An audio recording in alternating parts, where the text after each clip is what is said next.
welcome in France, as we can say it with my French accent. Today, I'm really happy to having you. We will discuss. We see each other fastly in London last week. We will discuss a lot about AI, the state of AI in the industry. How do you use AI? How can we start to use AI in our practice? I really love, I told you right before clicking on rec, but I really love all your content. Your newsletter is like a diamond in the sky every week. I really love it. So I'm super happy to having you today. Welcome, Jason. You bet. Thanks for having me, man. For all the people who don't know you yet, if there is people who don't know you, can you tell me, can you tell us a bit more about who you are and what you do? Yes, I mean, my background is in running accounting firms. I worked for small firms for about 15 years, and then bought an 80-year-old firm, and that came with just all the things you'd expect from an 80-year-old firm. I owned that for the next 4 years, and then somewhere in there, I started making content, putting out YouTube videos that were really bad that nobody watched. They got a teeny bit better each time. And at a certain point in there, I made the jump to I'm going to be the guy making content and talking about it, and sold my firm back to my partner. And the last couple of years have just been that. We just saw each other in the UK. I go around, do some speaking, and then talk about running better firms. So, and then you have, and I really don't know how you do it, your podcast quasi almost every day. Yeah, the Jason on Firms podcast. Yeah. We're closing in on like 450 episodes. I think the longest daily streak was like 210 episodes in a row, like every day. And everybody's like, how's there that much stuff to talk about in accounting firm running? And there's just always is. I think what I try to do is like go deep, like talk about the more deep operational stuff, because most of the content out there is actually from our software vendors, and it's very surface deep because these people didn't run accounting firms. So the idea of that podcast is we're just going a level deeper to talk about the day-to-day. And you have your community too? Yep. Got an online community, called Realize. It's got about 500 firm owners in there, and that is what that's become is basically like a peer networking group. Like all of the big unlocks I had in my firm came from meeting other firm owners who had already done the thing I'm trying to do, or could offer some shortcuts. And so that's basically just a place to meet some of the most progressive firms in the world. And it's important because at the end of your talk in London, you say something really important for me. It's like, it was, okay, what is important with AI right now is to go out of your office and discuss with your peer. And this is important to repeat it even at the beginning of the podcast, because AI is so important right now.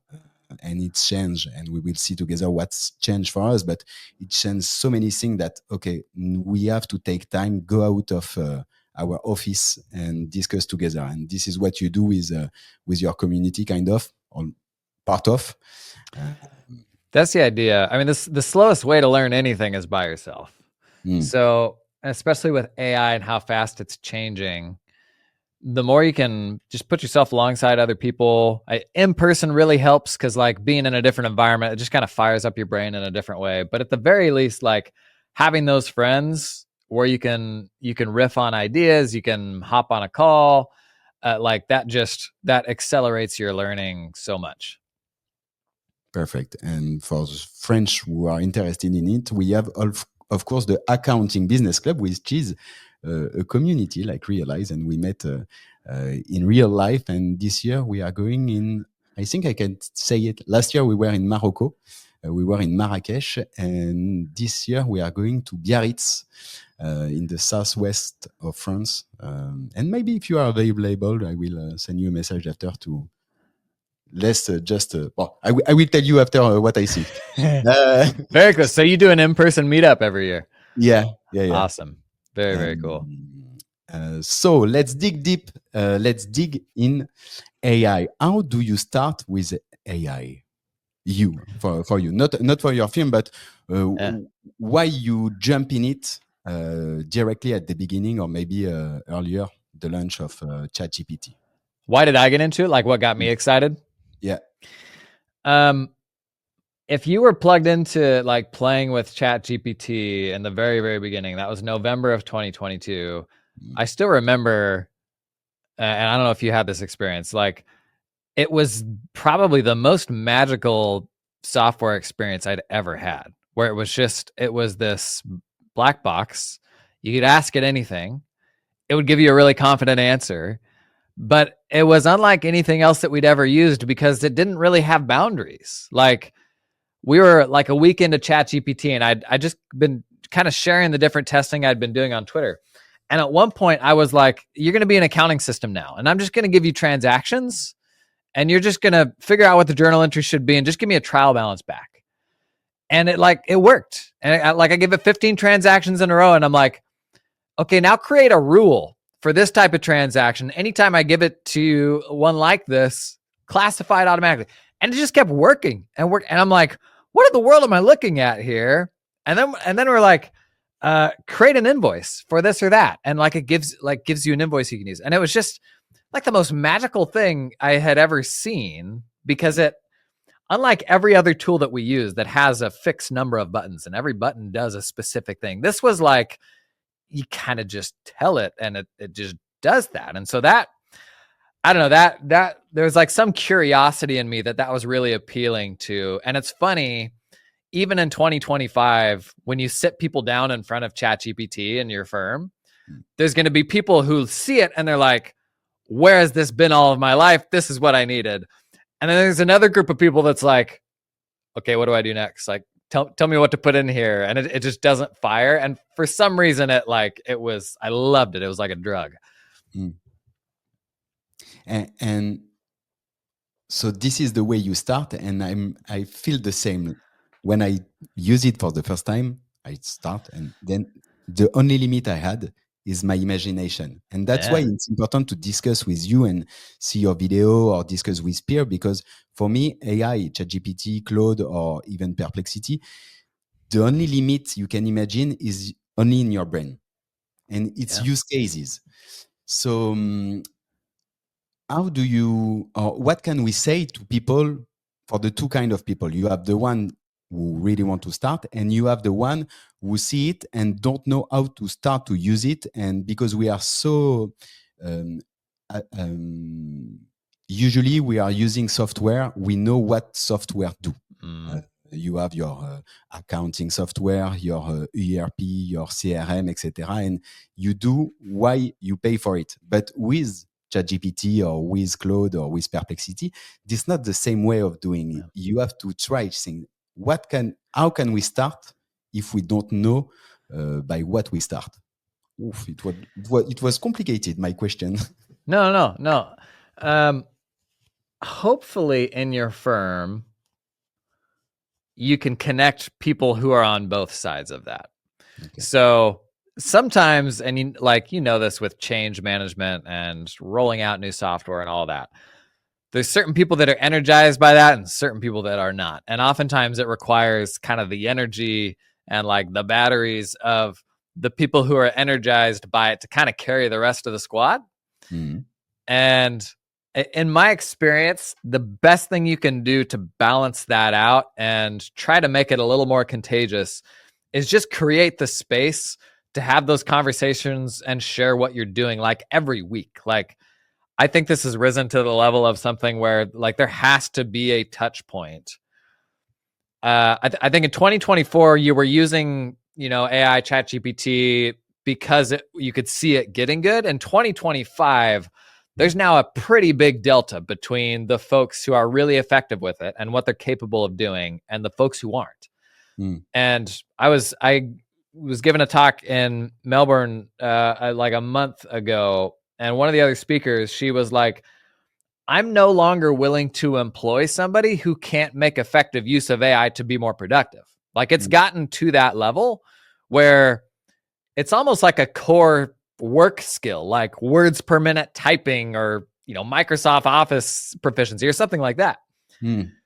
And if you employ somebody and we're not putting this in front of them, in many ways, I'm like jeopardizing what does the future of their career look like and their work skills. So I think it's critical to be having these conversations every single week inside the firm. Hopefully you have a balance of the people who can get really excited about it and who it comes easy with connect them with the folks who that doesn't come as easily for, but then also find ways to like create external opportunities as well. So like in your community, for example, to me, the best thing about communities like this is like to make a few friends who run firms also.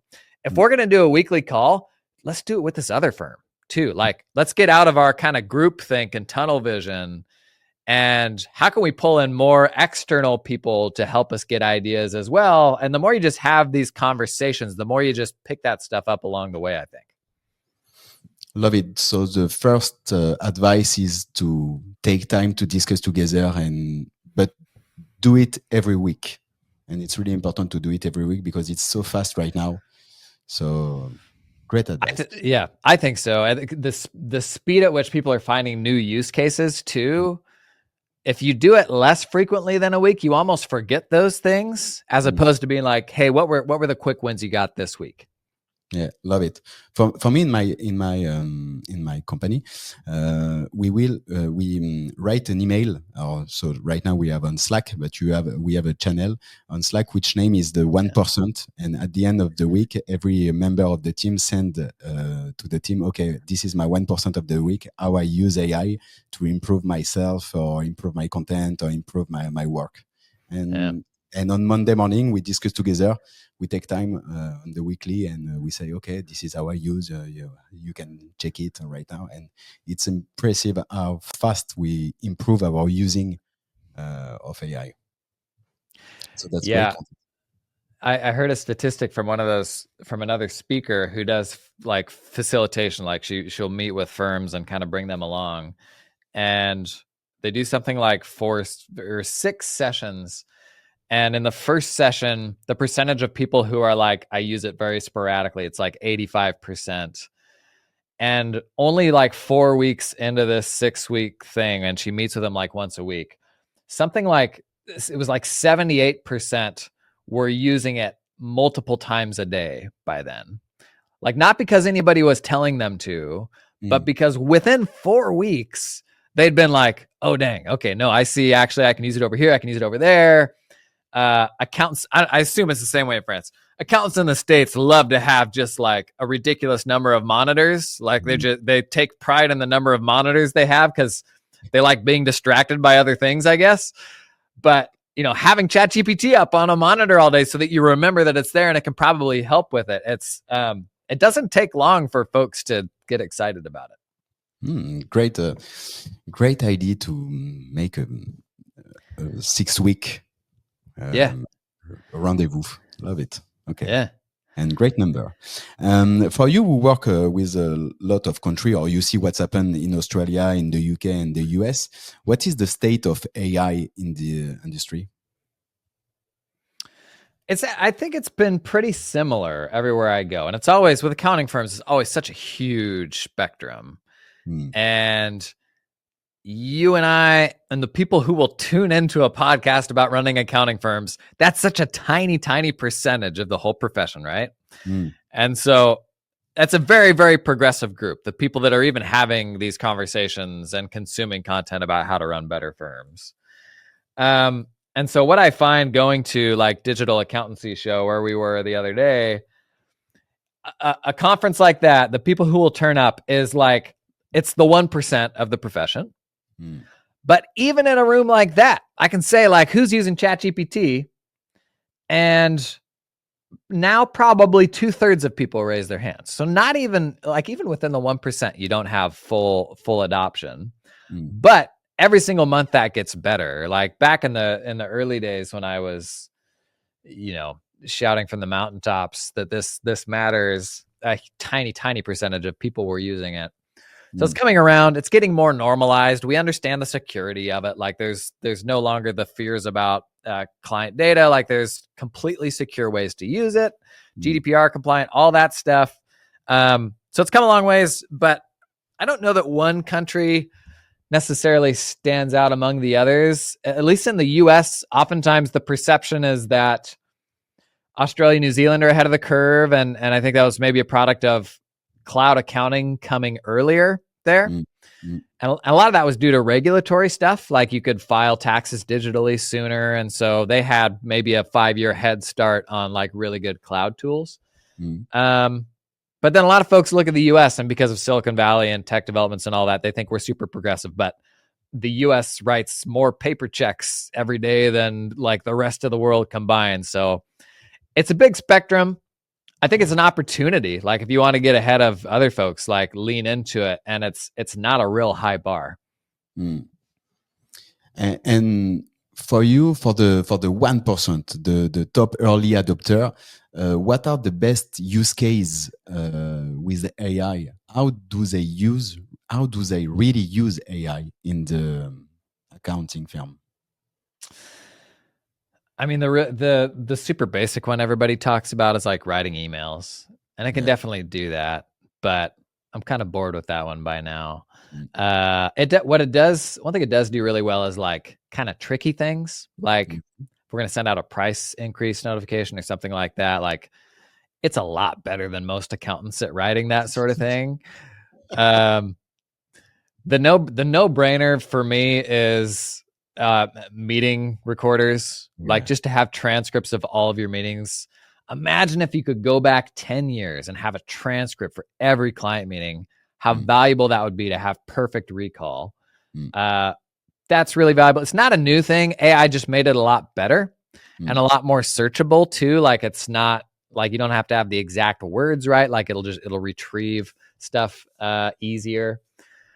But then I send almost everyone to ChatGPT because they have the team plan that's secure. And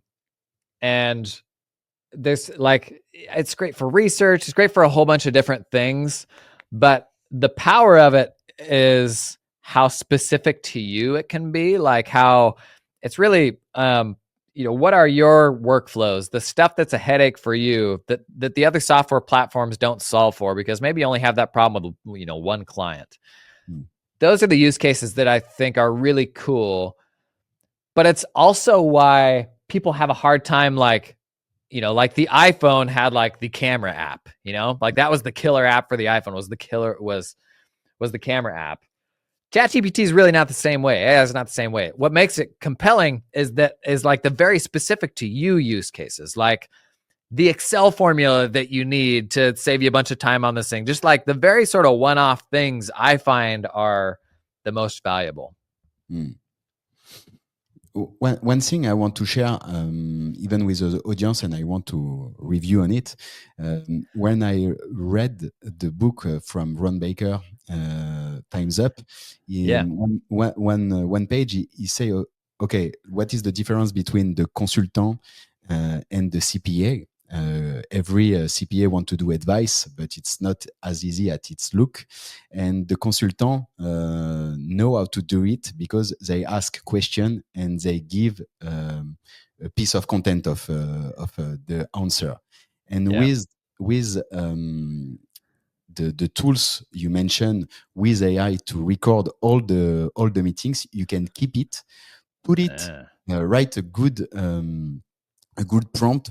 It depends on the tool, but some tools you can write the prompt directly in the tools. You record the meeting, then you just have to copy and paste this in an email, and you have, okay, we discussed this. This was what's happened last month. This is your main objective for next month. This is what you have to do. This is how we can help you. And next check is this date, and just click paste. And I think this is a game saving or game changer for the industry. Enfin, for all, because even for me who have like a consulting firm, it's game changer. I win so many times. Yeah, there's so many useful things that can be harvested from a meeting transcript, like in what you do and what accountants do. What are the things we talk about like, and the business principle is sort of like, what is the sawdust of a business? Like, what's a byproduct, a thing that just happens when you run your business, and you may not even think that that's a product or a thing that you could sell. Like the sawdust of an accounting firm is meeting transcripts, like us giving advice, be it on a phone call, a video conference, whatever it is. And if we start capturing those, that's like instant content. That's like, blog posts. That's, hey, AI, like, help me take these 10 meeting recordings that I did recently that were all about, cash management. And give me some ideas for how I could create, a catchy framework for how I advise clients. Like, once you have these captured, there's so many things that you could do for yourself and for your firm, especially when we're like, I don't have time to post on social media, or I don't have time to do this or that, or I don't have time to make a slide deck to go, talk at that thing. Well, like, just grab all your meeting transcripts, like try a few AI prompts. At the very least, it can get you like 75% of the way there, but it's only possible if we're capturing those transcripts so we can do something with them. And for you, what will be the impact for the staff of the implementation of AI with ChatGPT? But I'm not really sure that ChatGPT, Claude, or any other tools like this will really change something with the staff, but maybe directly in the software. Xero, QuickBooks. In France, we have Penny Lane, Sage. What will change for the staff for you? That's a good question. For sure, the tools that we use will change. They should get better. The big unknown, honestly, is AI agents. AI agents being tools that use your computer the same way a human does. So they can type on the keyboard, they can do mouse clicks and all that. And the earliest version we have of this, called ChatGPT Operator, it's available on their most expensive plan. But basically, you give it a task and it will go out to the web browser and like do that task on its own. Right now, it's not very good. It's very slow. But you can see a world where as soon as that sort of autonomous agent is like just okay, like it doesn't even have to be very good. Like as soon as it's just okay, then kind of overnight, once it's good enough, you're going to send this thing out to do kind of the most basic stuff or some recurring tasks that maybe come up every single month with a client. Those will continue to get better. That's kind of the next big evolution in AI, is not chat assistants that will talk about work, but AI agents that will go and do the work. So over the next 24 months, that's going to be the biggest change, is those getting better. And like, it's not even just junior work, it's senior work as well. Like that's one interesting thing about AI, is a lot of times you hear people say, well, it'll automate the simple, monotonous stuff. Because that's what we said about automation tech in the past. But like generative AI, it can do, I mean, like you said, like it can be helpful to consultants and like drafting very technical things. So it's kind of everybody that it's helpful to. It's almost certainly going to change what we're all doing to a degree, but it's hard to guess. It's hard to speculate how all the responsibilities shuffle out. I think the organizational charts probably look a little different. I think for sure there's an impact on the junior level, where right now your organizational chart is a pyramid. I don't know that you need as much on the bottom if it will handle a lot of the time-consuming things we do today. But everybody's kind of guessing right now. And like what I tell them, what can I do about it today? Like the only thing I can do about it today is just learn and lean into it, pick up a new trick here and there each day. As long as I'm doing that, I'm going to be fine. Like I'm not going to be surprised by anything. So like if you boil that back to what can I do right now, it's the things we're talking about. It's getting the team together every week and just learning a little bit each day. So the team have to be the junior, but not only the junior, everyone in every firm right now have to be curious and try something by ourselves. Yeah, right. Like right now, I would say AI is more helpful for reviewing a set of financial statements for correctness than it is preparing it. And so that review function, that's usually a more senior thing, right? But that one works pretty well with AI because I can give it like a clean package, like a clean deliverable, whereas putting it together is a very messy process. So like that's an example of where it's actually coming for more senior level work than junior level work. And for you, when I discussed with Scotty in the podcast, he said to me that in the US, one of the main not objective, but one of the main challenge is recruiting. How to keep the staff in, and then how to recruit good staff, and young people don't want to be part of the industry right now. It's the same for you. And what can we do to say them, okay, come with us? It's not accounting old-fashioned way. You will not have a lot of paper behind you. What can we say to the new generation if we have to say something to them? Is it the same way in France? Yeah, it's the same. Yeah, I mean, it's accounting. Like when you're 18, who's like, yeah, I'm gonna be an accountant, man. So there's definitely a branding problem. But these days, it is more tech. Yeah, it's very stable. I think the solution is probably technology automating a lot of it. Because like right now in the US, like we're going to have, and 10 years from now, we're going to have like 20% of the accountants we need to do all the work that we do today. So something's got to give. But for sure, like accounting, like it isn't a very sexy thing. In the US, we have a lot of career changers where a lot of folks will come to accounting after a decade or a couple decades doing something else because it is great work and like there's tremendous flexibility that comes from it. I think like one goal with my content is just to get a bunch of 20 and 30-year-olds who are maybe frustrated because they're at a firm like that is paper. Like part of the problem is that a huge percentage of firms are very old school and they are all of those really lame things. So with my content, like one thing I really try to do is push those folks wherever they're at, and age really doesn't matter here, to be like, it's never been, I don't know if easier is the right word, but like it's never been more accessible to go out and do your own thing. Like make the version of the accounting firm that you wish existed yourself. And it's not a bad gig. Like the problem then is rather than blaming your boss, you got to blame yourself for everything. But I would still take that instead of, it being my boss's fault. I just thought to something. You don't run an accounting firm right now, but you know a lot of accountant and you produce a lot of content about strategy for accountants. What's happen if Jason want to launch a new accounting firm right now? By what it will what will be your offer?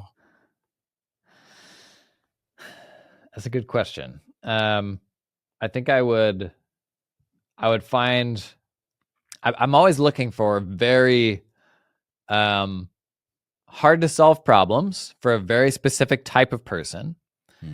I'm looking for rare problems, because if I can be the solution to a rare problem, then there aren't alternatives, right? So I have pricing control, that client avatar, they have to have money to pay for that solution. So I'm looking for like the intersection of what's a really rare problem for a person that has money to pay for it. And when you find those, it's like striking gold. Like, big problem in accounting firms is we try to do too many different things for too many different types of people. Whereas the companies that scale really well, like they're doing very, very few things and just cranking on them, like doing a ton of it.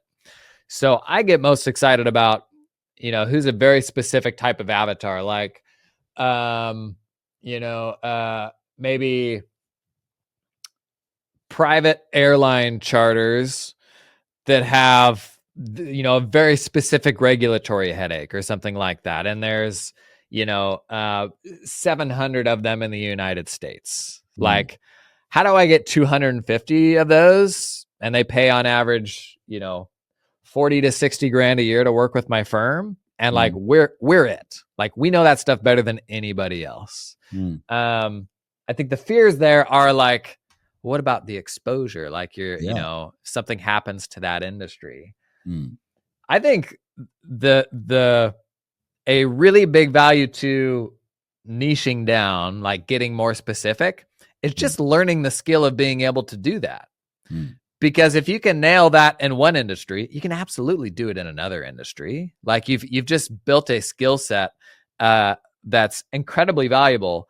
And along the way, you built a firm that's 3 times as profitable, that's 2 to 3x the value of a traditional firm if you ever wanted to sell it.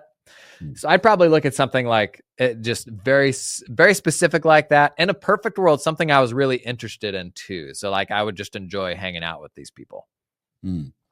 What would you do? What's your answer to that question? Great question too. If I have to launch a new accounting firm, great question. You know what? I'm pretty sure that I will do the same. A small boutique, really niched, with an industry that I really loved, and an industry with a lot of patience, because I don't want to work when I wake up in the morning. I just want to have fun. And that's why I launched my company. That's really important for me, to having the luxury to choose, to be able to choose my clients. And that's why I create the community. It's because when my clients come to the community, and when they call me, I'm really happy to see their number or their name on my phone. And that's why I really love the business model of the niche and the small boutique. Yeah, that's I was going to say, that's a good test for, should I work with this client or not? I don't know if it really translates, but we call it like phone pickup ability. Like, when I see their name, what do I feel? Am I like, crap? Or am I like, oh, I could talk to John? Like that's who you want to be working with, right? And that's exactly for me. I have a test. It's because we are in France, so we love eating at the restaurant. So my test is, will I be happy if I'm going to lunch with him a day in the week? And if the answer is yes, I will work with him or her, of course. There's like, maybe this is an American thing too, but there's this notion that like work has to be suffering. And it definitely can be. And being a business owner too, like oftentimes it's like, oh no, that's going to be hard, and it all comes back to you. But it's like, it's also the greatest gift to have that level of control, to be able to be selective. And not everybody's in a place in their business where they can, because maybe they don't have like, pricing power, and maybe they're just like every other solution provider. But it's not a bad way to go through life, to have that control. Yes, and then you are happier. I'm pretty sure that you are happier when you work with people you loved. You love the project, and you have more impact of them, and more impact on your team. We have the same way, but I'm not surprised, because I watch too much content and I listen too much content from you, so I knew. But I have another question, not about AI. I just want to understand what's happened with private equity in the US and in this industry. Yeah, it's interesting. There's a lot of money that needs somewhere to go. That's one ingredient. It has to go somewhere. Another ingredient is, you've got a lot of really big firms with partners who don't have anyone who can buy them out. So the first thing is kind of a solution for the second thing. Okay. There is like some legitimacy to it. Like there's a lot of examples of PE coming in and ruining something. And I would say I would say that's the vast majority of what I've seen. But there's still a version of it that is for sure interesting. So like Alexis, you and I, we could go out and get a whole bunch of people that want to invest money in something. And we could genuinely come in and say like, hey, we think we have a better way of running accounting firms. So we're going to roll up these firms and we think we can achieve these efficiencies by doing this, that, and the other thing. And like PE is no different. Like they have a lot of very, very smart people and a lot of resources to, in theory, be able to run better firms, because let's be real, like the vast majority of accounting firms, they're not run very efficiently. Like they're run by, craftspeople or tradespeople who enjoy doing the work. And that skill does not always translate to running a very profitable firm. So like on paper, it all makes sense. The reality is it's really, really hard to get accountants to change the way they do their work. So if I'm going to come in and roll up 10 firms and now I've got a 10,000 person accounting firm and I'm like, no, we're just going to do this now. Like, well, it's not that simple. You got to change all the people. You got to change the clients and all that. Like I can understand it all on paper. But I think like in my experience, at least what I've seen, as exciting as it is, and as many people who make money on the transaction and the potential transaction as there are, like, and these are the people you see talking about it, is who's getting paid by these transactions happening.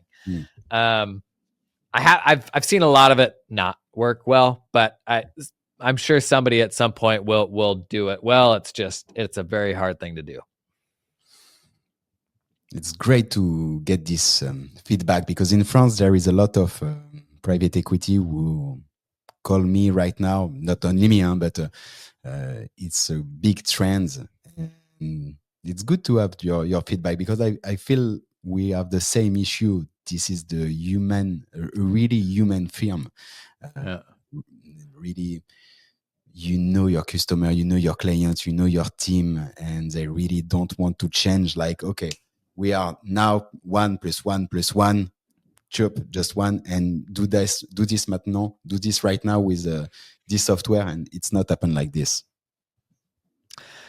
Yeah, on the one end, it creates a lot of opportunities for the folks who want to build really big firms and do really big exits. Like it's a great time for those type of people.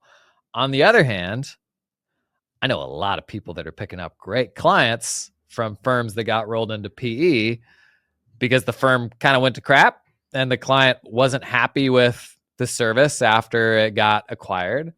So if you're not wired that way and you just want to run your own thing, like you're going to get a bunch of these clients too. New topic. I just have an idea about this. What is for you the link and the relation between vendors and accounting practices? They're super essential, especially in this age of AI. It's never been more important than it is now to be working with the companies who know AI. Like, at least here, like our practice management system is like kind of the brain of our accounting firm. It's where all the files live and all the clients and just projects, everything is there. And changing that to a different system, billing, everything, changing that to a different system is a hell of a project. And when you commit to a company like software platform like that, and they don't keep up, or you look at that other one and they're doing all sorts of cool stuff with AI that your platform isn't doing, like that sucks. I mean, that for the firm, for the software your firm runs on, for the accounting ledger that your clients use, like it's really, really important. It's very high stakes to get it right. I don't know, like there's always some friction there too. Like you see vendors that don't really understand how accounting firms work. I think personally, way too much of the education in the accounting industry comes from software companies. And we'll happily sit there and be like, yeah, no, this totally makes sense. But it's obviously all coming through the lens of, I got to sell you software. And I want there to be, we talked about this a bit, but I want there to be 10 times the number of Jasons and Alexis's out there, because like somebody has to put out more independent information that's just a reflection of what actual firm owners are saying. I made a really expensive mistake, wasted 2 years and over $100,000 buying a software platform and putting the whole firm on it before I knew any other accountants. Like I didn't really have anybody I could ask for feedback. And we made the decision based on what the salesperson told us. And we got in there and it sucked. Like it was awful. And in hindsight, you're like, well, it's a freaking salesperson. What do you think they're going to do? They're going to sell you the software. But like now being more connected, like if I'm thinking about going to a platform, I can talk to 10 people. I can post on social media and be like, hey, who's actually using this? Is it actually good or not? And that just that's the value of community to me. That unlocks, saving yourself years on that sort of thing. And are the accountants or CPA afraid of some editors? I saw QuickBooks want to sell something directly to the customer, to the client. Are they afraid to lose the relationship with the clients, or it's okay? And yeah, it's interesting. So Intuit, the company behind QuickBooks, their leadership now, the way they say it is their CEO says we're a done for you company. So they're like a software company that's increasingly becoming a service. So they rolled out a few small versions of this with like tax preparation and some other stuff like that in the United States. And it was very successful. Like it's a really good service for consumers, like for simple people with very simple tax needs, very small businesses. Like they've made a really good service, but they're going to come up market with that. Like they're now fundamentally in competition with the accountants who use their software platforms. And it's interesting on the subject of PE, there's a growing number of PE groups, venture capital groups, who are investing in software companies for accountants with the ultimate goal of that software company doing the same thing, becoming the service, actually serving clients directly. So it creates a little more of a conflict with the firms who are then buying that software. Is like, do I have to worry about my vendors stealing my client? And especially as Intuit is having success with this, like they're making their shareholders a lot of money, even though advisors don't like it. More people are probably going to follow this model, and we will probably see more software companies get into the business of doing like a highly automated version of what we do that doesn't have the same personal touch. Really interesting, because we have the same. It's funny because when I was in London, or when I discuss with you, with Ron, or with Scotty, or even with Geraldine, we are all in the same boat, and we travel the same issue, and we have to discuss more together to understand what's happened in your country than what's happened in ours. We are all at the same point right now. And tell me. Oh, I find the only real difference is regulatory stuff. Like Australia, like you've got to do business reporting every single quarter. So, accounting firms are meeting with their business clients every quarter. In the US, you only have to do that once a year. So it's much less frequent. As a result, like Australian firms are much more embedded in their clients, but that's all just a product of like tax law and reporting requirements. I find that's kind of the only difference country to country. Otherwise, people are people, small business owners are small business owners. VCs, the people with the money, they spend money the same way. They're stealing ideas from everywhere else in the world. Yeah. After all we said, are you optimistic for the industry for the 5 next year, or are you afraid? I mean, if you look at all the things that are happening, accountants are leaving the industry in droves. So the people who are left are extremely in demand. COVID kicked off like all sorts of new entrepreneurship. I think at least in the US, we have more small businesses than ever before, which I think is super fun. AI is kind of like the boogeyman, like kind of the thing looming over every industry. I actually think accounting is probably more protected than most office jobs, white collar work is. And it's because most of what we do is still subjective.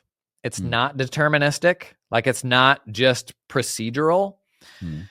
And while AI can help with subjective things too, you know, the people on the outside always look at the accounting industry and they're like, oh, well, why didn't that get automated 20 years ago? And like they've always said that, and tech companies come and go, and for whatever reason, it still hasn't been.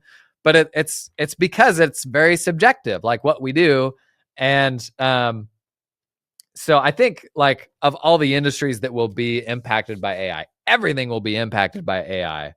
But if you look at the work of like more creatives and designers and stuff like that, like there's definitely spaces that are being more disrupted than we are right now. Stuff's gonna change, and that's spooky. But you kind of just have to stay plugged into what's happening and ride the wave.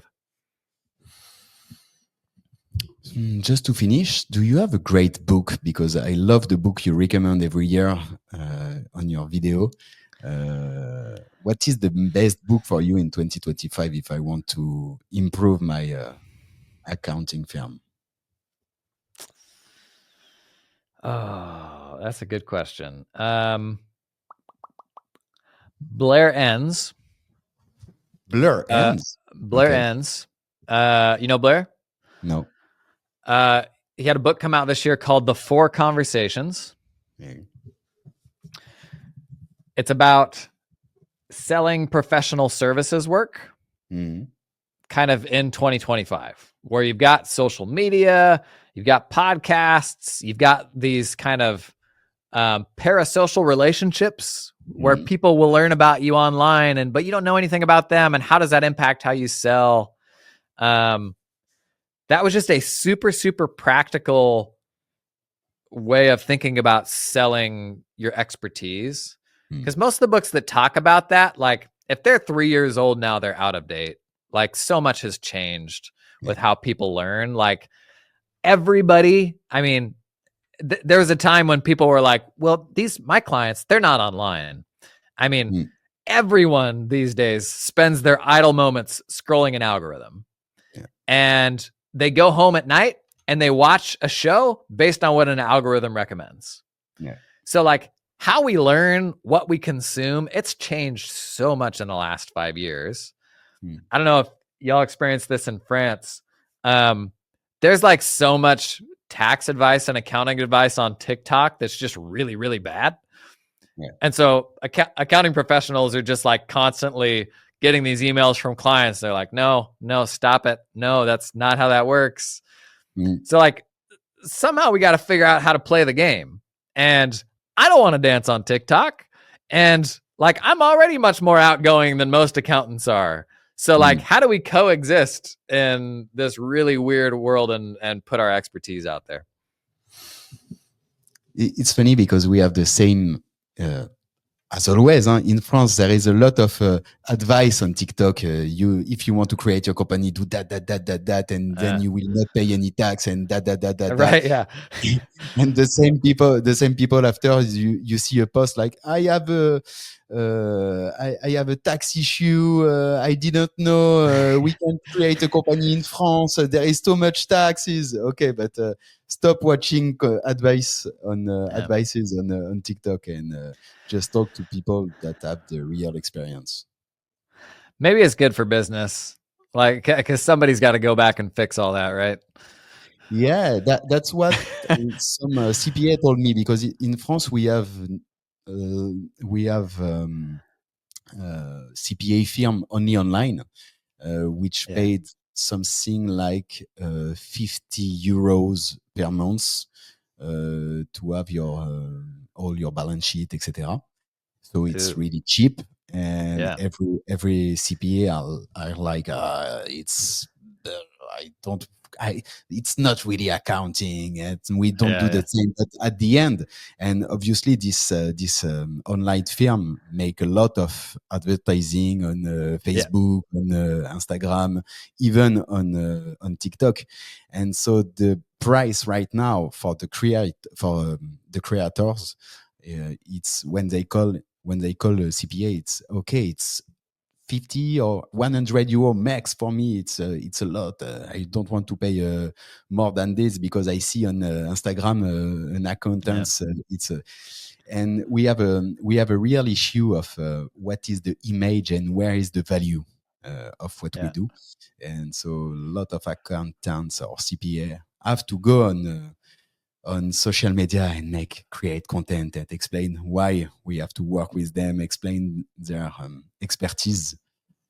And maybe like one nice thing about that is you have a lot of firms early on that charge very, very little, right? They don't charge enough money.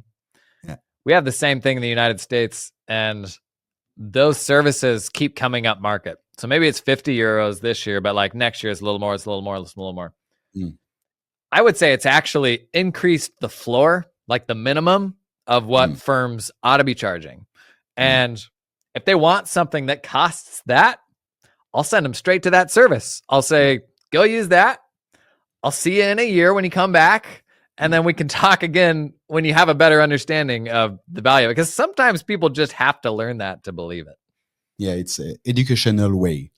So you have to go there, try, learn, fail, and then you will have a great, not a great, because I don't want to say there are no great CPA, but there is not the same level of advices. Right.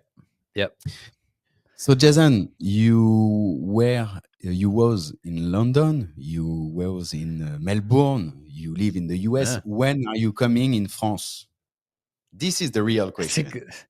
That's a good question, man. I'm going to do a Countex in a few weeks, but part of getting to the UK more is just to do more Europe stuff in general. So probably soon. I don't know. We'll see. I'll let you know when I do. I keep my finger crossed. And then next time you come to London, maybe not next time for Accountanx 2025, but maybe if you come back for 2026, you have to take a train ticket. It's 2 hours from London to Paris. Let's do it. Maybe we can create an event. Yeah, put together a little event. That'd be fun. Love it, Jason. Love it. Thank you very much. I will put in the show note. Do you want to add something maybe? Oh. You plug the newsletter pretty good. I would just say jasononfirms.com. That's probably the best way to keep up with what I'm doing is the newsletter. Yeah, of course, I will put it on the show note. It was a great pleasure for me to having you on the show. And I hope to see you in Paris next time you come in Europe. Let's do it. Thanks for having me, man. Thank you, Jason.